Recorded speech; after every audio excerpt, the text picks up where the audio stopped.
If you don't stay down and you never quit, come on over here and sit on the far end of the bench.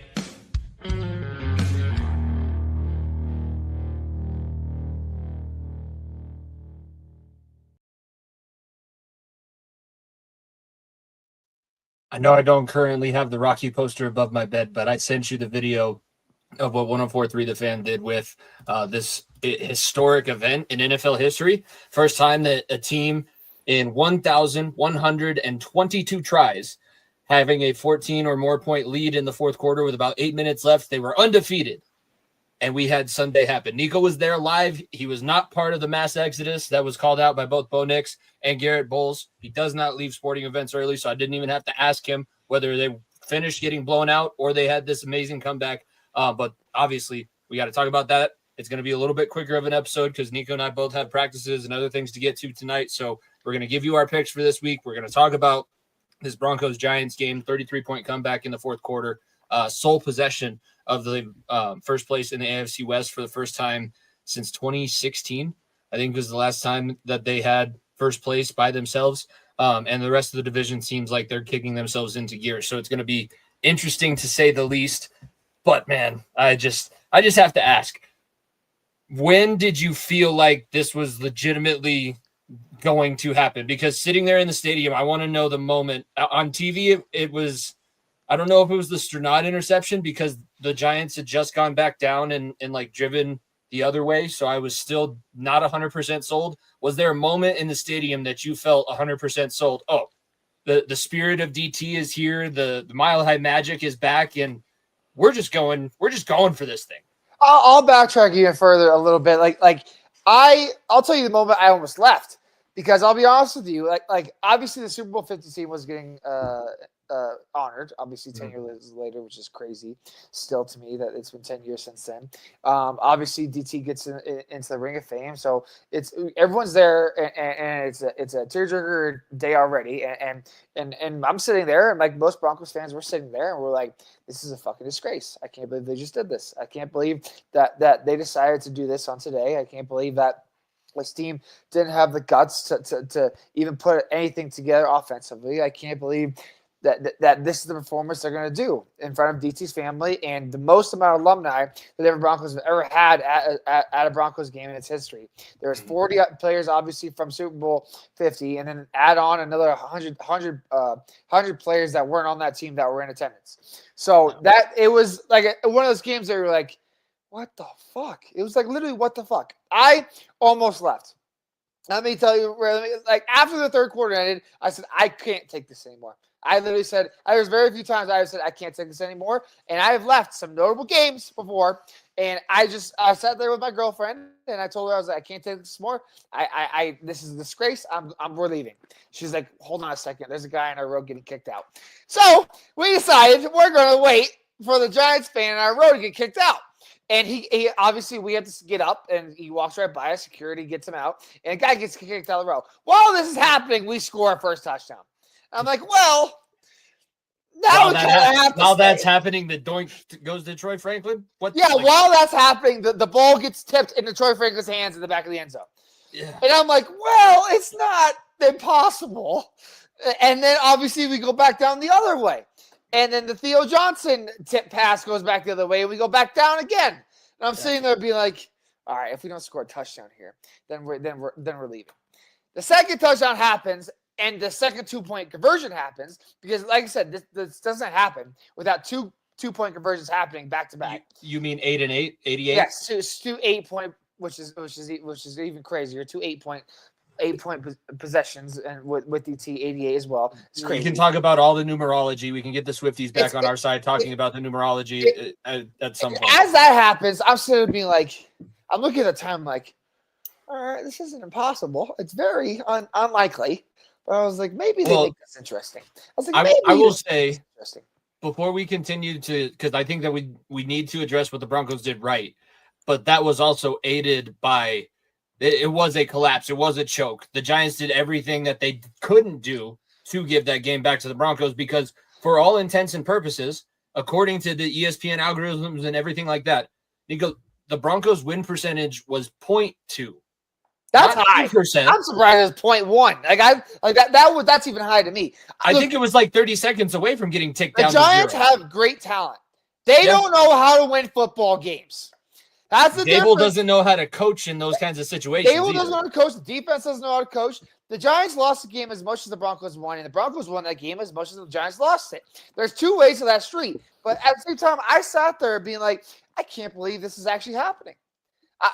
And with all the commotion and all the people leaving and everything, I was sitting there being like, I don't know why. I was like, after the second touchdown went in, I'm like, you know what? This is possible. I don't. And look, we still need a lot. And what happened was one of the dumbest throws Jackson Dart has made. It was the dumbest throw Jackson Dart has ever made in his career. On third down, by the way, where the clock stopped and ball went the other direction. And then another third down conversion where you overthrew the guy by 8 yards, which also stopped the clock. For those that were keeping track of time, if the Giants took 3 knees and punted the ball away, we would have ran out of time. We would have wasted the time out, would have ran out of time, game would have been over. So there's the first blunder of dumbassery by the New York Football Giants. Then you get the pick, and then you get in position. I'm like, all right, we score here. It's a one-possession game. I'm like, holy shit, it's a one-possession game. Get down, kick the extra point, and all of a sudden I'm like, there's 3 minutes on the clock. This is doable. I'm like, and they just missed their second extra point of the day. Actually, they missed the first one earlier in the game, and then they go back down the field, and obviously the horrible pass interference call by the ref on the side, which I'm not going to point fingers, but let's just say she was horrible all night, and he threw a pass interference call that you wouldn't call, that you shouldn't call late in the game. It's a call that's tic-tac that you call maybe during the flow of the game, but not the last call. The guy Riley Moss turned his head, he had the ball in his sight, and looked up and reached for the ball, and the Giants guy decided to run through him, and then got lucky that he got pass interference. You're not supposed to be able to play because the defensive back has to do the things that you just described to be able to play the offensive pass interference rule.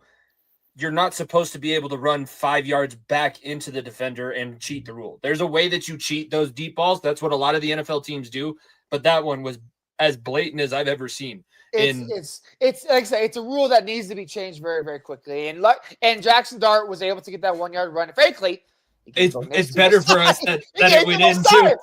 I was sitting there. I was like, okay, I'd rather it go in. I'd rather this count. I seriously was like yelling at the screen, be like, he's not in. Then I heard myself catch myself as a wait.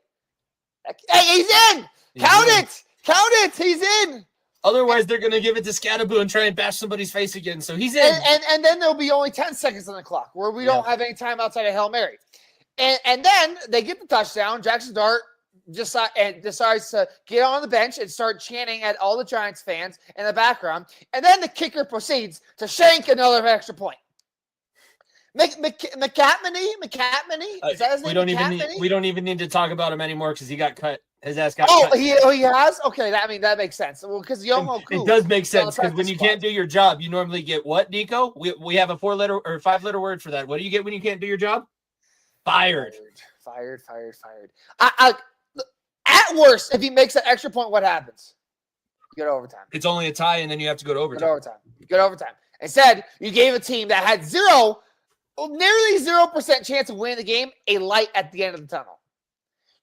That missed field goal gave the Broncos a bright beam of hope because you only have to go 60, 50 yards. You don't have to go 100 yards down the field to score a touchdown to try to win the game. You can only feel like you can only get 60 and kick a field goal, and you have a chance to win the game. Yeah. The Giants are punching themselves in the face because, like I said, this Fantastic Four defense pass rush that the Giants has, which we talked about before the league, it's very good. Brian Burns, very, very good. Dexter Lawrence, very good. Thibodeau, very good. Abdul Carter, very good. They had Sexy Dexy, the Sexy Dexy dance sitting on the sideline with Thibodeau, and they only rushed 3. I know, and we have our worst offensive lineman where? On the interior. McGlinchey went down, by the way. I think he returned. He did come back. He was battling an injury. Obviously, Palczewski is the starting guard with Ben Powers gone. And you decide we're going to rush 3. And I mean, first of all, the Broncos, Bo Nix needs a gun to his head for this offense to be good. And that's what we saw in the fourth quarter. It was like, you gotta do something, Bo. And then he's like, okay, I'll start doing something. I'll start making great plays, making great throws.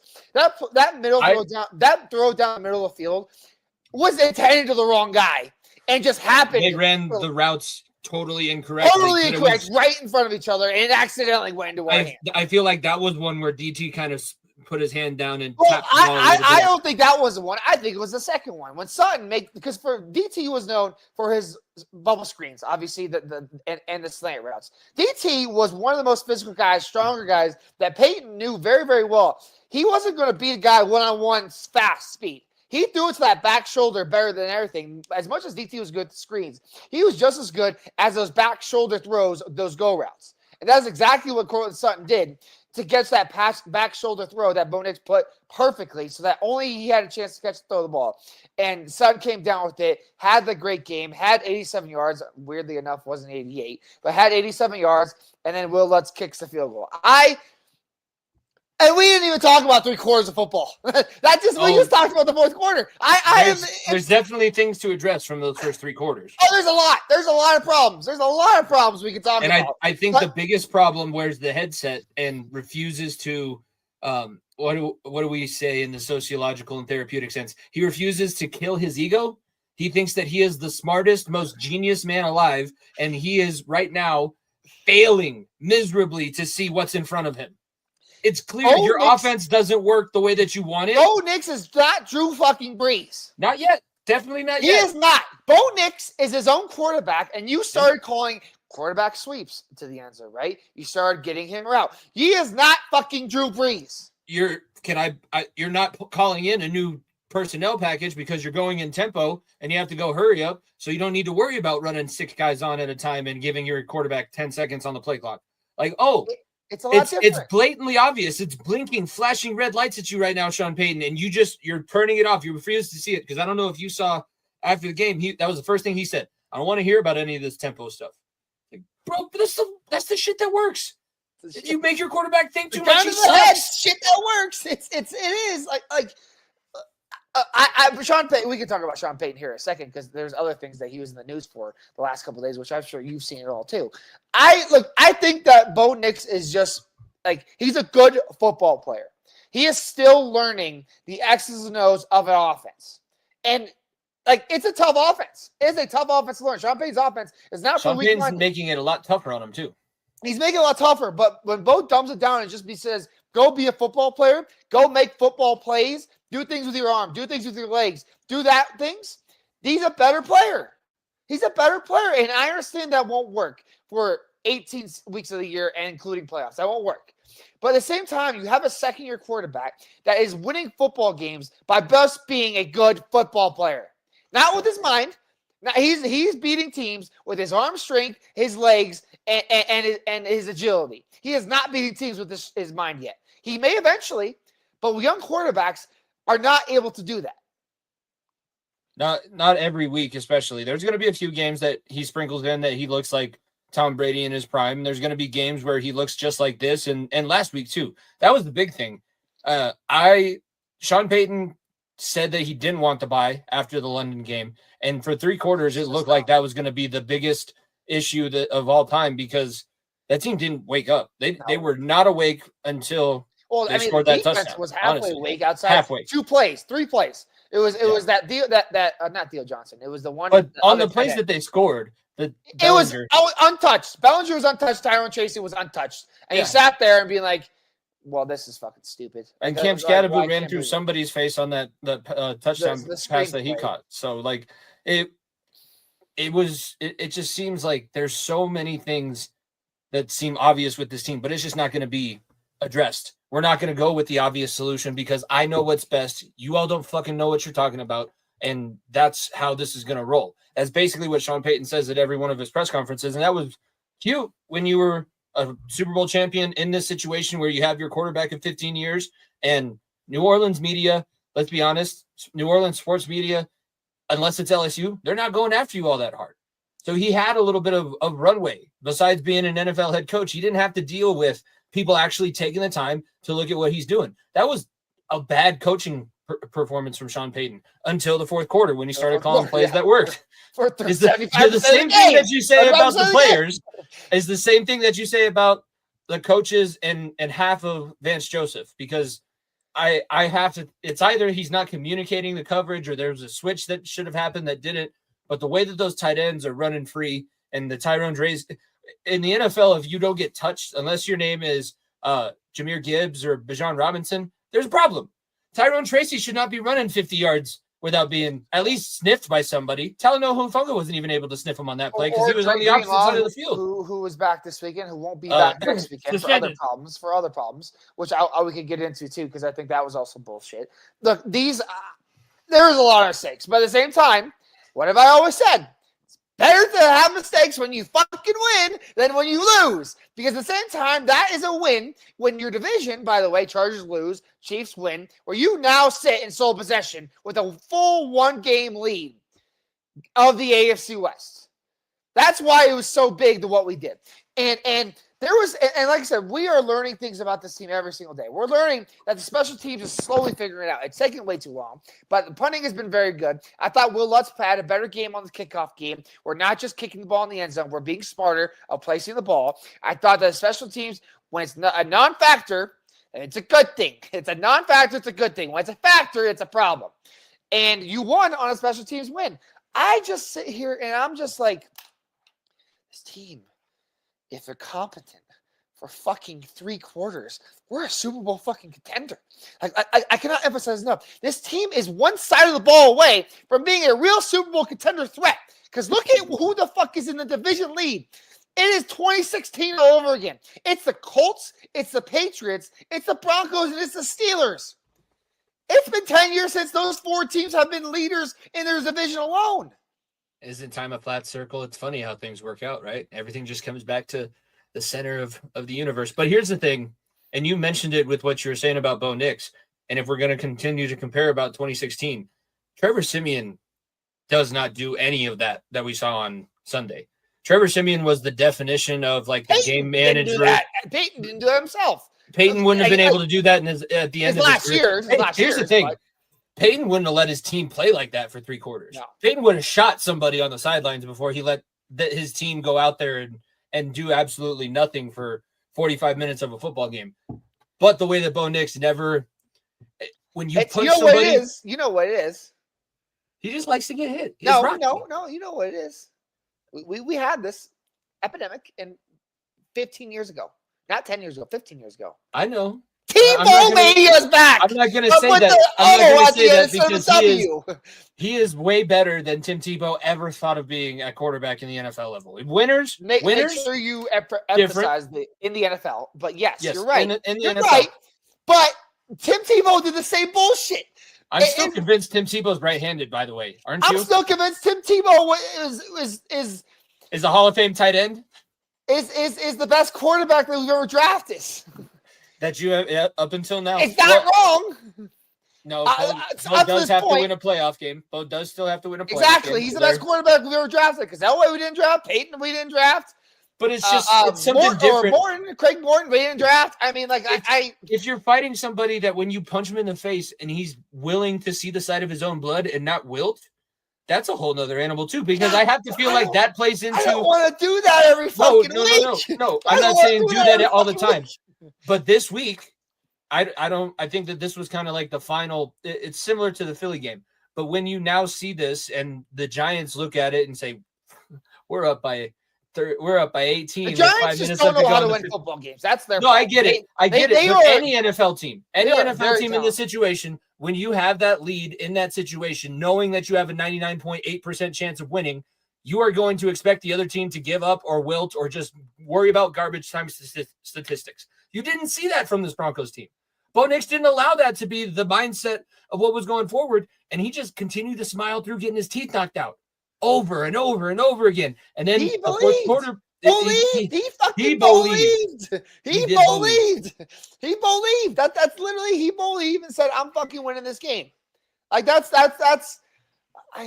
Man, like I said, this team it's so head scratching because like this team has not put a full game together all season outside the Cincinnati Bengals game. That's a fact. Did not put a full game together. And they really should have put way more points on Cincinnati. They nitpicky. Well, I mean, based upon what we've seen offensively from this team, we could see that 33 points is the max they'll get. So putting more points offensively, that's pushing daisies here. That's being generous. You should have scored 35 on the Bengals. This offense has not scored consistently any more than 20 points consistently outside of the whole game. Like it struggles to get off the bus. And this is why I'm so questioning it, because you look at, like, I think it's a weird comparison, but Caleb Williams in Chicago, he is the opposite. Ben Johnson sits there and says these are the first 12 fucking plays and go. And instead, Bo Nix is the opposite. He's like, all right, we're still figuring out the first 12. And at the end, we're saying we're just scrambling to figure out how to play ball. This is Sean's first 12 plays. Okay, I've ran 3 tight ends and a fullback. Let's throw out a running back and an extra receiver. It's the most predictable shit in the world. I sat there. Oh, wait a second. Bubble screen. I said bubble screen, 3-yard run, incomplete pass, and third down, 3 and out. I called that like twice. How many times in a row? Like 5? I called that a handful of times on Sunday. I was like, watch this screenplay. Okay, 3 yards. Okay, run for 2 yards. 3rd and 5, incomplete pass. There we go. I'll bring the defense back out. I could sat there and did that. I that's the worst part of what. Like I said, Sean Payton's trying to coach Drew Brees. You're teaching calculus to a freshman in high school. Like you need to, and look, Bo Nix will eventually. I mean, I think about it. I don't know if he'll eventually get to Drew Brees' level of smartness, but he has the arm talent that, frankly, could be better than Drew Brees's. He has the leg talent that's already better than Drew Brees. He just doesn't have the mental. His arm is also not surgically repaired, but yes, he doesn't have the mind. He just doesn't have the mind and the IQ yet. He did work with him. Drew Brees was. He did work with Drew. I don't know. I don't think that they're going over X's and O's, but he's at least seeking out working with guys like Drew Brees. He's building that confidence. Yeah. But he has the arm strength. He has the leg strength. That's already surpassed that. And what you had to do with Drew Brees is different than what you have to do with Bo Nix because of the talent of the player that you have. And I get that you don't want to waste this defense. And by no means am I sitting here saying that you shouldn't want to win every single game. But this year is a year ahead of your plan. You are a year ahead last year was a year ahead of the plan. This year was supposed to be the year where you first made the playoffs because Bo Nix was a rookie last year. Rookie quarterbacks struggle to make the playoffs, especially in a division. You're still sitting in a place where if you do the same thing that you did last season, all you have to do is make it a little bit closer and not get blown out 45-10 in the wild card round, and people will be more thoughtful on what's going to. Let me remind you, everybody, this team is 2 game-winning field goals away from being undefeated. It's a fact. You could say, obviously, they lost, and they had 4. 3, no, they lost twice. The Colts got 2 tries on that one. All right. Well, you know what I mean. Either way, from being undefeated and running the table, it's like I said, that we're talking shit about a team that's fucking atop. Frankly, should be undefeated, and they shoot themselves in the foot so much. That's why you're frustrated. That's why we're frustrated as Broncos fans. And frankly, like I said, it's better to be frustrated about a win than frustrated about a loss. Well, speaking of loss, you got Dre Greenlaw back, and he's not available for the upcoming weekend. Which, by the way, is total bullshit because that referee may be the biggest wussy I've ever seen. The dude threw a flag after the game to make a point. Tell me that was not soft. Yeah, no, you shouldn't throw the flag. And then he tattletaled after he pushed Cernard out of the way, which, by the way, Cernard was the one who should have went after him. After he shoved him, he was like, fuck you, get out of my way. He was pissed about the result anyways. He was pissed about the result. That's why he shoved Cernard out of the way from rooting on. Referees are just, as it goes, players are not supposed to put their hands on referees. Fact. Referees are not also supposed to put their hands on players. So, as much as Dre Greenlaw is an idiot for yelling, motherfuck this, motherfuck that, he was probably talking about the Riley Moss pass interference, which rightfully so. Sean Payton was at midfield, too, as well, doing the same thing. And secondly, he put his hands on a teammate. And more specifically, a guy that's in his position group. And that's a guy that I will stand up for every single time. Dre Greenlaw only played 20% of the snaps anyways. And he frankly did not – he looked like he was coming back from an injury. So it wasn't like he had this excellent of a game either. Okay, Cernod was the star. Obviously, Singleton, that's the problem, is that he has to play more reps next week. Not necessarily we're losing Greenlaw, is that Singleton has to play reps against Javonte Williams.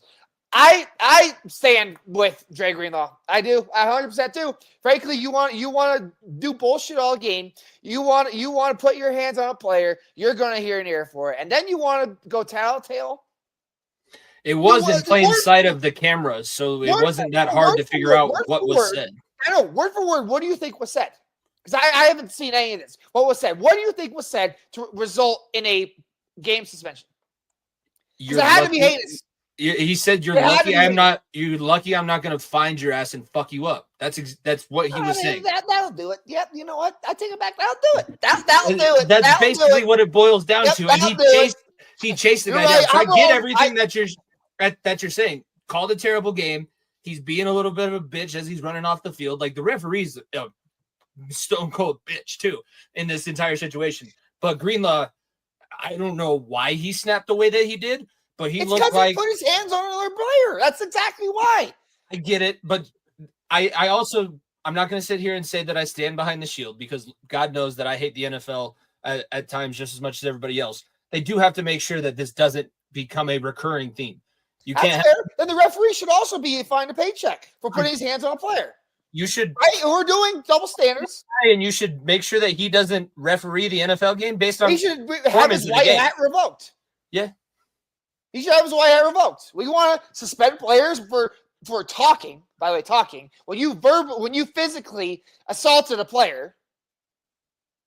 It is a little bit of an intimidating situation though, because when you see it on the video, you remember like Drake Greenlaw's head is huge. Man. Also, Drake Greenlaw didn't say anything, didn't do anything until Cernod turned around, being like, "You just fucking pushed me." That video, watch that video back.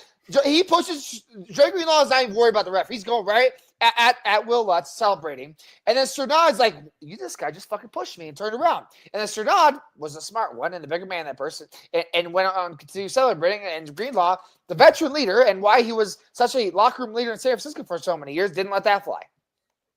So I have zero problems with what he did. Like I said, he maybe another week helps him get healthier. You know what? Like maybe he wasn't fully healthy this week, and that suspension is going to help him stay healthy. But that white cap, don't even know your name. Should know your name at this point. Should have his white head cap revoked, and should be fined as well / suspended. Can't play your hands on a player either. I'm not going to play the video again. I was looking for it, see if I can find it, but it was ugly at the end of that one. But the NFL needs to, similar to Sean Payton, take a step back, look at themselves, check their ego at the door, and say, well, it's our officials that allowed the situation to become what it was because we did call a shitty game. They'll never say that. They'll never say that because referees, they will never say that. But they also, if they wanted to make everything right, it's not putting in more times to go look at replay. It's not taking out times to go look at replay. It would be sitting there and forcing these officials to have post-game press conferences the same way you do coaches and players. Not a ton, not a long one. Depends on how shitty your game is. 15 minutes. Explain this call. You had this happen in the game in this situation. Why did you make the penalty? That's very fair, but that will never happen. I guarantee you we will never in my life or your lifetime see a referee press conference. I guarantee because Roger Goodell is more corrupt than the mafia. The NBA is the only league that has come out and scrutinize officials directly, and the NBA referees have hated it because there's other reasons for that. The last two, I know there's other reasons. For it. But the last two scandals. They released the last 2-minute report after every single game the day after. This guy missed his call. This guy missed his call. The NFL will never do that. They will never do that. No, it's a pipe dream. I just feel like if you're going to sit there and complain, you can come up with all of the different things, but no, nobody's going to complain. The NFL thinks that nobody pays attention to them, but they want everybody to pay attention to them. So it's kind of strange in that way. Like they think nobody was watching, but they want everybody to watch. So then they make this big public suspension and condemn this player and do this and that. It really wasn't. I mean, you had women, you have domestic violence perpetrators. You have people who beat their kids. You have people who have killed other people driving on the highway. Like there's a lot of issues in this league. As much as everybody loves it, and as much as we all love our players and we love our colors, and I'm wearing a Broncos logo on my face right now, I get it.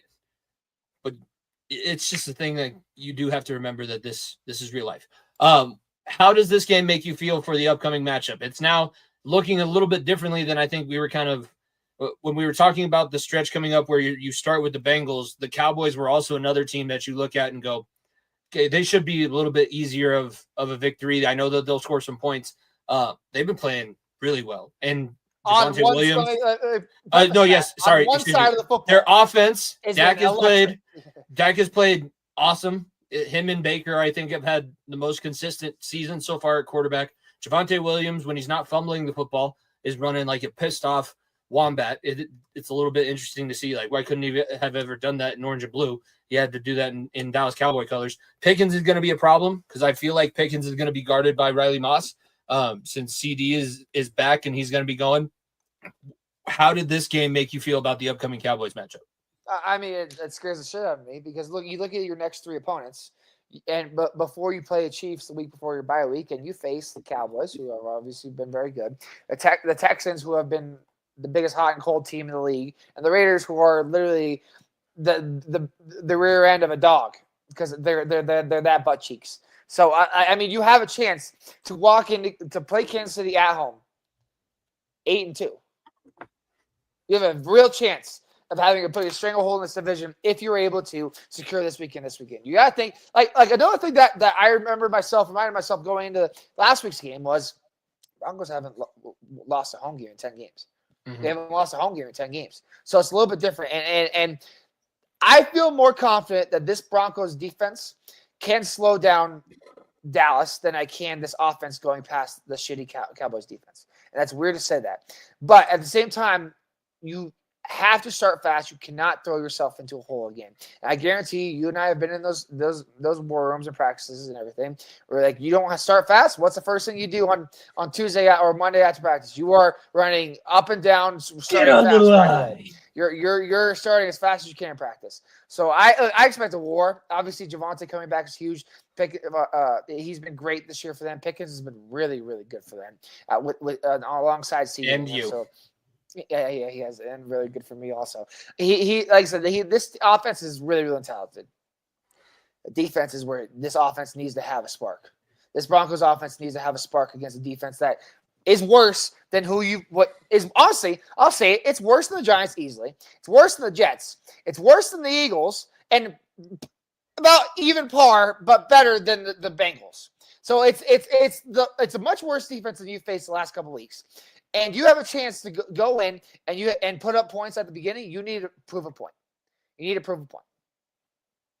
be interesting to see how big of an emphasis they put on coming out fast, because I also do think that Sean Payton isn't necessarily pushing the first 5 minutes of the game as really that important. He's more worried about the middle. Here's a thought. Let's receive the ball.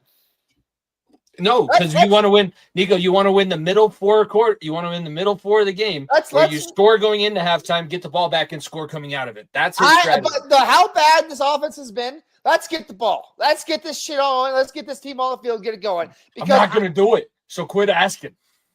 I'm just spitball. I think that's a much better idea than letting him sit there and have your defense. It's strange how the guy with the surprise onside kick coming out of halftime in the Super Bowl just refuses to do anything other than what he thinks is right. He is. I've seen egomania before, but this guy is on another level. Like, he truly believes he is the word of God. He is the word of gospel. And if you say anything different about what he thinks, you may be right, but the team's also 5-2 leading the division. So like Russ, he is much better. He is. I want to get into this Russ stuff now because there's a Sean Payton segue.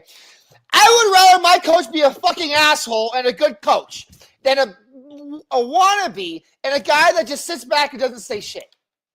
Look at the past history of great head coaches. Sirianni, asshole. Belichick, asshole. Pat Riley, asshole. Phil Jackson, asshole. Andy Reid may be the only one that's a halfway nice guy that has had success as a head coach in pro sports. Your good coaches are part asshole. They have the biggest egos. They have good. If you don't have an ego, frankly, you don't have the balls to be a good coach in the league. But there is the way to keep your ego in check and understand. Ego in check, but you're an asshole. You have to be an asshole. Yes. I'm not saying you don't have to come out on the podium and admit to everybody that what they've been telling you is true. But let's see some fucking change through action, please. My coach is an asshole, and we're winning football games. I can say it's not pretty. There are fixes that can be changed, but let's be honest, they're fixable changes. They're fixable changes. They're fixable if you actually address outside having a coach like Callahan in Tennessee, where it's like he's an asshole and he sucks. And he can't call X's and O's either. And he hasn't had past success. And this team isn't winning. This team's winning. He's an asshole. He's hopefully having people on staff that are telling him that we should do things differently, and that could get this team to the promised land. I'd rather have an asshole at coach who knows football than a guy who is a puff and is like Nathaniel Hackett and is just happy to be there. By all means, conflict definitely breeds good things.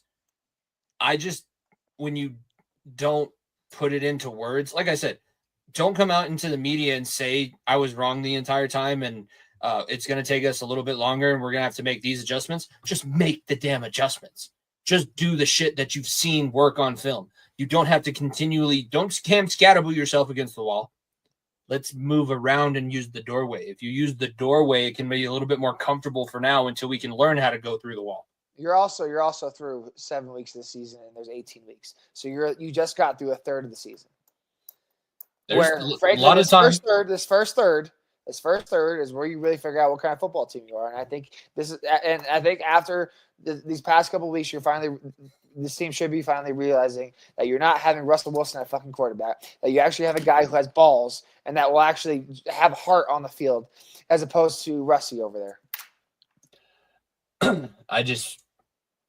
There's a limit to it, and I think that he's close to. There's a limit to it. I've been showing football games again, 5-2, first in the division. Limit to it, but you keep winning football games. I will be mad at Sean Payton if we keep fucking winning football games like this and win the Super Bowl. I don't give a damn. If you keep figuring out ways to win, what are we gonna say here? Super Bowl champs? Oh no, Sean Payton can't call fucking football plays. He wins. Team wins. This team figures out a way to win because you have a head coach that's an asshole and knows how to win football games. Not necessarily do everything right in the stream of football game, but this team knows how to win football games. They've won a couple. Do they know how to win all of them? Do. Lead the division. That's more than a couple, as far as I'm aware. He's going to fuck yourself. He's going to fuck the team if he doesn't adjust. I swear to God, he will absolutely Every team will implode. Fuck themselves if they don't make adjustments throughout the season. That's a fact. I love how fans can sit here and say that there's issues. I'm not saying there's not a problem. I'm saying every coach, every team that's won a Super Bowl, been to the playoffs, done all that, has made adjustments throughout the year. Or else they're sitting at home in January. That's it.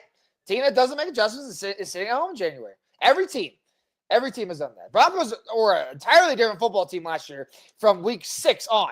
Entirely different. We started 2-4 last year, and then we rattled off a bunch of wins. Entirely different football team. With, by the way, Sean Payton at coach. If you want to fact check me on that. He adjusted that season. He adjusted that season because he had to adjust to Russ. Now that he doesn't have to deal with Russ. Last year was a bow, but yes.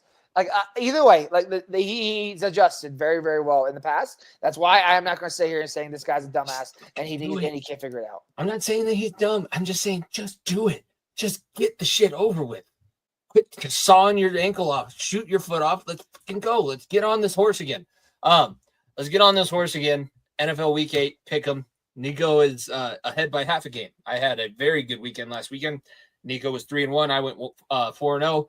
Nico's doing these on the fly because, like I said, we've been busy, and I have to open up where I sent my picks. But you want me to go first? You want to go first? You are leading, so I guess you'll get to make the choice. I can rattle off first. All right. Man, why am I considering Joe Flacco in the Bengals? Because of what they did, honestly. No, because the Jets are also ass. And the Jets are the worst team in mankind. That's also because of what Joe does. But let's be honest with you, Joe, I would not be surprised you lose this football game. I'm not sitting here saying that we're going to win, but Joe Flacco just did that to the Steelers defense, who is a very good defense. Joe's good for one of those a year. He is not just one of those. You didn't have to deal with him. You didn't have to deal with him for two games out of the year in the division. Since before COVID, yes, he's good for one of those one a year. Past 35 years he old, has never had anything like this, and he said that himself. He's like, honestly, here's what they did to beat the Steelers. You want to know? If the corner was 5 or more yards off of him, they ran a slant. If he was 5 or closer, they ran a go. And that's literally all they did for the entire game. And they're good enough receivers and Flacco is a good enough facilitator. He's a passer. He's the white chocolate of the field. He's the Jason Williams, just boop, boop, boop. And by the way, he's reading things that Joe Burrow doesn't even read in our offensive plays. Because of that little hot post to Yosevich. Because Zach Taylor feels handcuffed to Joe Burrow, so yeah, he has to call good plays when he has different quarterbacks at the helm. I don't know why Burrow never looks at it, but that pass Flacco completed the Yosevich, I was like, oh, why does this always happen? Why is this 41-year-old doing this? I'm not picking that game. I just thought it was interesting to talk about because the Jets are literally the biggest disaster in football, and I don't think that's I don't think that's. I still think it's going to be like a touchdown game. Yeah, I'll take Bills over Panthers. Bills have lost 2 in a row before going into the bye week this past weekend. So I don't think they lose 3 in a row. So give me the Bills over the Panthers. I'll take the Falcons over the Dolphins. The Dolphins are the next worst team in football. I don't know how this team might start Quinn Ewers this week. They probably if McDaniel wants to save his job, he might have to throw Quinn Ewers out there because Tua is. He's a great college quarterback. The concussions have caught up to him. So I'll take Falcons over Dolphins. I'll take Bills over the Panthers. I will take Eagles over the Giants. I don't think the Giants are good enough to beat the Eagles twice. I think the Giants are a good football team. I don't think you can beat the Eagles twice, especially in Philly the second time. And the third game, I'll go Colts beating the Titans. I think Indianapolis, what they're doing with Dane Downs has been great. And Tennessee is just as much of a shit show as the Jets and the Dolphins. We're pretty similar on the first two that you said. I think that the Bills, it's not necessarily that the Bills have corrected everything, but they did have enough time to try and correct things. The Panthers. By the way, let's give the Panthers a little bit of love for sitting at 4-3. They were 4-3. Not last season, but the last time they were okay. But Bryce Young has been playing better, and they've beaten some good teams. Yeah, no, they are figuring it out. And what's his face is actually showing that he's not a bad coach. Obviously, it's better than it ever has been for this regime. But also, Bryce Young has been 4-3 before, and I think he went 1-9 over however many other games. I mean, they're not going to beat the Bills, but I do like to see that. The AFC or the Rico AFC Dowdle South is not horrible.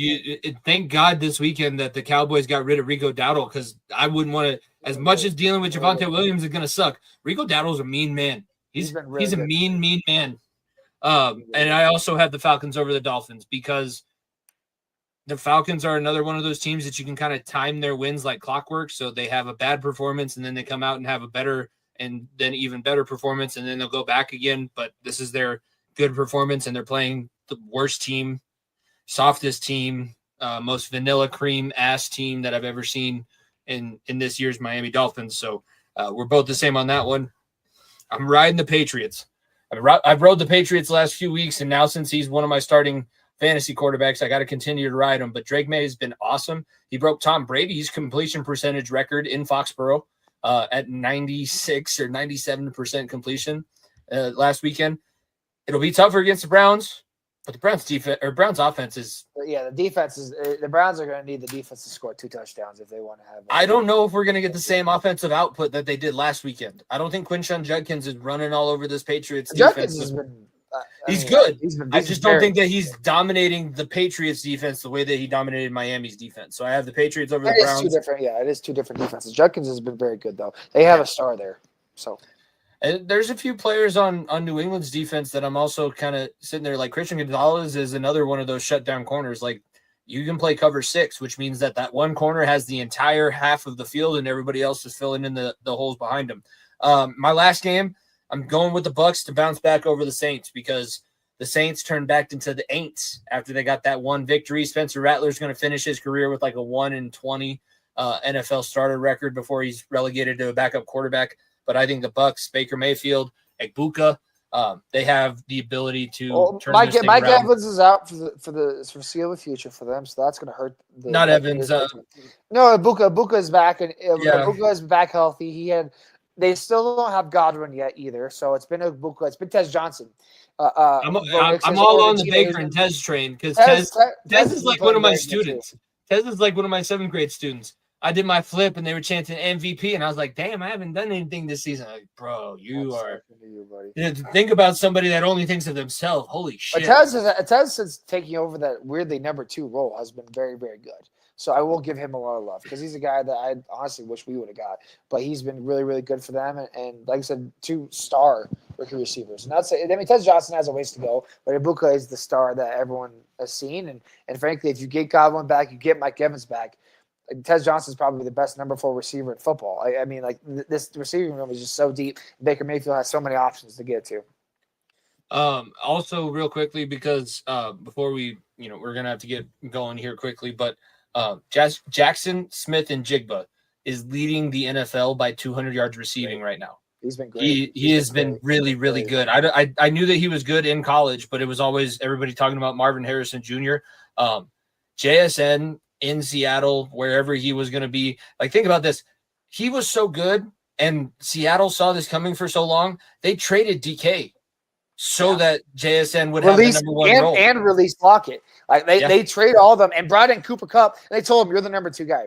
And we were all like, "He's the number 2 guy?" And they're like, "Oh, yeah, he is the number 2 guy because Jigba is that good."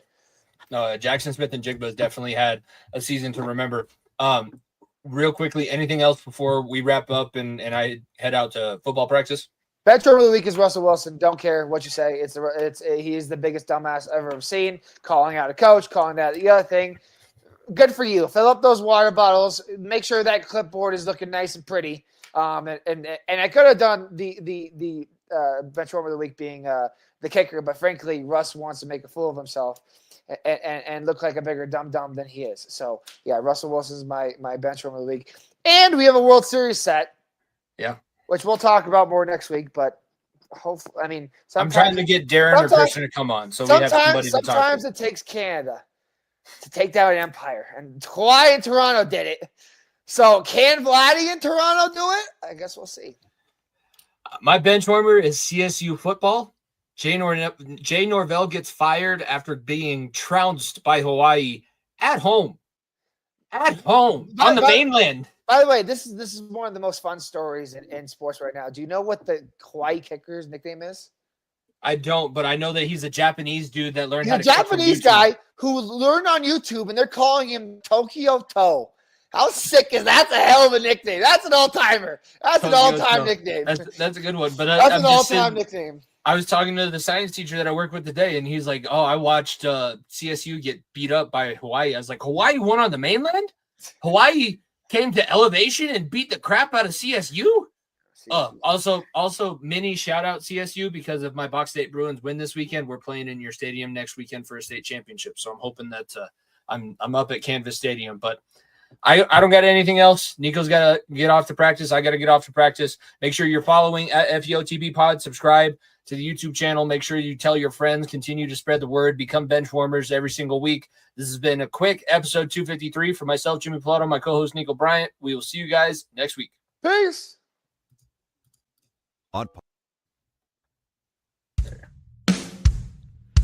If you don't stay down and you never quit, come on over here and sit on the far end of the bench.